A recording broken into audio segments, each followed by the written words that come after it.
आपका अपने YouTube channel पढ़ाई करो ऑनलाइन ऑल सब्जेक्ट में एक बार फिर से स्वागत है। आज हम सामाजिक विज्ञान का पेपर लेके आ चुके हैं, जो आपका अभी हुआ है।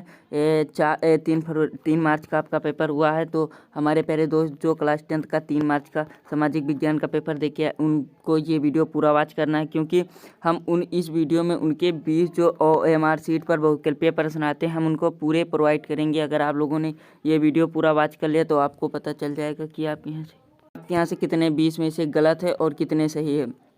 और हम आपको यहाँ से संपूर्ण फुल अब वो दे देंगे कि आपके यहाँ से आपका पूर्णांक 70 नंबर का था। विषय सामाजिक विज्ञान और समय 3 घंटा 15 मिनट था। तो प्रारंभ के 15 मिनट परीक्षार्थियों को प्रश्न पत्र पढ़ने के लिए निर्धारित थे और यहाँ पर सभी प्रश्न आपको करना अनिवार्य था। यह प्रश्न खंड यहाँ प्रश्न 2 खंडों में आ और बा में विभाजित है और खंड आ में 20 बहुविकल्पीय प्रश्न हैं। इनका उत्तर आपको OMR सीट पर देना है। OMR सीट पर उत्तर अंकित किए जाने के पश्चात उसे आपको काटना नहीं, इरेजर एवं वाइटनर का आदि का प्रयोग आपको नहीं करना। और 50 अंकों का इसमें जो है 2 प्रश्न है, जहां से आपको वर्णात्मक नंबर 1 और यहाँ से आपको मानचित्र संबंधी प्रश्न है। तो आप लोगों ने आई होप ये सब पढ़ लिया होगा। अब हम यहाँ से आपको शुरू करते हैं। फ्रांसीसी क्रांति कब हुई? तो ये 1848 में हुई या 1817 में हुई या 1789 में 89 में हुई या 1615 में। तो इसमें से आपका थर्ड ऑप्शन ये सही हो जाएगा, यहाँ से आपका सही हो जाएगा। उसके बाद जोसने मोसनी का संबंध था इटली के एकीकरण से, जर्मेनिया के एकीकरण से, इंग्लैंड के राष्ट्रवाद से या फ्रांस के राष्ट्रवाद से। तो ये शायद यहाँ से ये हमको मिल नहीं पाया, लेकिन हम यहाँ से आपको बता रहे हैं ये इटली के एकीकरण या जर्मेनिया के एकीकरण से। यहाँ से हमें जो है कन्फ्यूजन है, एग्जैक्ट नहीं पता। तो और हम आपको यहाँ से पूरे बताते। हिंद स्वराज पुस्तक के लेखक कौन है? जवाहरलाल नेहरू, महात्मा गांधी। यहाँ से हम आपको सही बता रहे हैं। यहाँ से आपका हो जाएगा महात्मा गांधी जी इससे संबंधित है। ओके, तो 3 नंबर का आपका 2 नंबर आप ऑप्शन यहाँ से आपका सही हो जाएगा। उसके बाद है निम्नलिखित में से किसे बारदौली सत्याग्रह का नेतृत्व में किया था? तो बारदौली सत्याग्रह किसके नेतृत्व में किया गया था?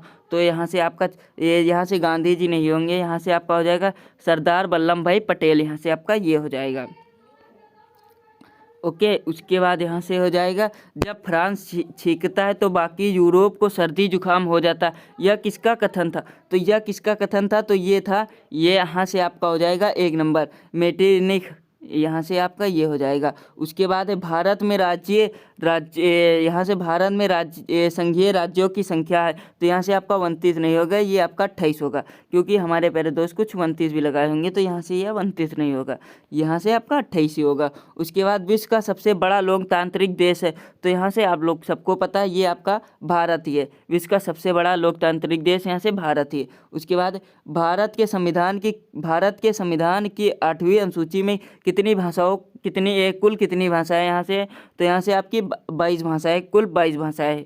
उसके बाद है लोकतंत्र का शक्ति का स्रोत है। लोकतंत्र शक्ति का स्रोत है, यहाँ से आपका हो जाएगा, ये यहाँ से आपका शायद जनता होगा, क्योंकि ये हमको एग्जैक्ट नहीं पता है। तो आप लोग इसे हमें कमेंट करके बताएंगे। उसके बाद है निम्नलिखित में से किस देश का विभाजन धर्म तथा जाति के आधार पर हुआ था?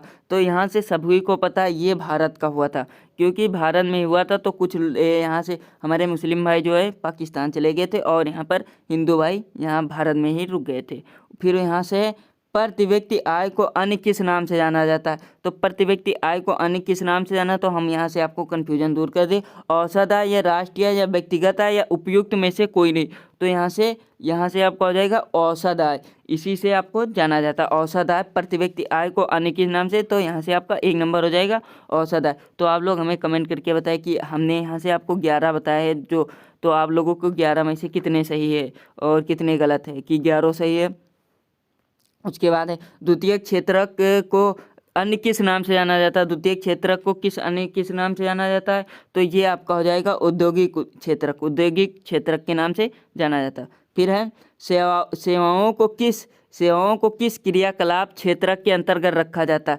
तो ये जो सेवाएं होती ये सभी लोगों को पता है। तो ये हो जाएगा द्वितीयक क्षेत्रक के अंतर्गत, यहाँ से आपको इसको रखा जाता है।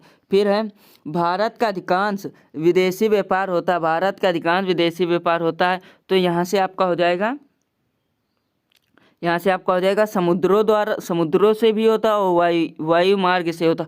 तो यहाँ से लेकिन आपका सटीक आंसर ये हो जाएगा, समुद्रों से होता है। यहाँ से यही आपका सटीक आंसर हो जाएगा।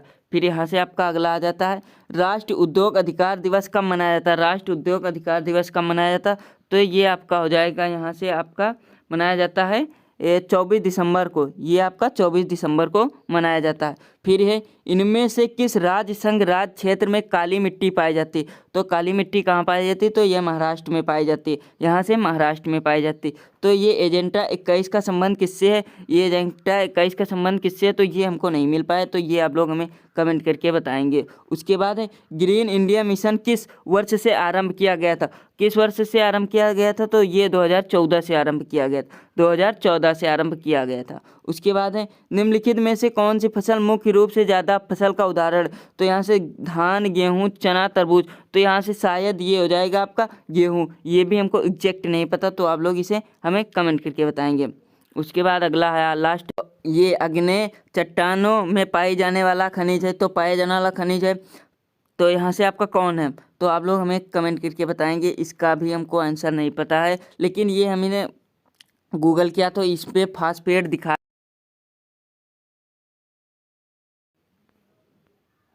ये फास्फेट हो भी सकता और नहीं भी हो सकता।